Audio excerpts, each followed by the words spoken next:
আমাকে 1200 টাকা দিয়ে তো। কি দেবো? টাকা কত? 1200। হ্যাঁ দি, দাঁড়া ঝুলছি কিনা দেখি, থাকলে ছিঁড়ে দিচ্ছি, দাঁড়া। দিবি না? না। এখনই লোক চলে আসবে। কিসের লোক? ডেলিভারি দিতে আসবে। কি কিনেছো গো? একটা কুর্তি পছন্দ হয়েছিল তাই অর্ডার করে দিয়েছি। 1200 টাকা দিয়ে তুমি জামা অর্ডার দিয়েছো? হ্যাঁ গো। বেশ করেছো, যেমন অর্ডার দিচ্ছ তেমনি বুঝে লাও গা। আমি কিছু দিতে পারবো না, জানি কেনার পয়সা নাই, আর 1200 টাকা দিয়ে কুর্তি কিনে দিতে হবে। দিবি না তো? না। বেশ দেখ, পার্সেলটা আসুক, সেট করে সিল কেটে দেবো। সিল কাটলেই টাকা চাইবে, তখন তোকে দেখিয়ে দেবো, বুঝবি তখন মজা। কেন যে তোকে আমি বিয়ে করতে গিয়েছিলাম রে। আমি করতে বলেছিলাম বিয়ে? কি দেখি যে আমি তোকে বিয়ে করতে গিয়েছিলাম কে জানে। যেটা দেখে বিয়ে করেছিস সেটা লোকের সামনে বলা যাবে না। বিয়ে যখন করেই ফেলেছিস তখন আর কেঁদে লাভ নাই। দে 1200 টাকা দে, জিনিসটা নি। রসের চক্করে পড়ে করেছিলাম প্রেম করে বিয়ে, এই ভাবছি কত টাকা আমার উড়ে গেল কোন ভাগ দিয়ে।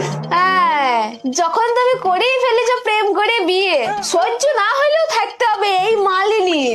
আর যদি বেশি বাড়াবাড়ি করেছো তাহলে তুমি নিজেও বুঝতে পারবে না বাঁশ ঢুকে যাবে কোন ফাঁক দিয়ে। আমাকে 1200 টাকা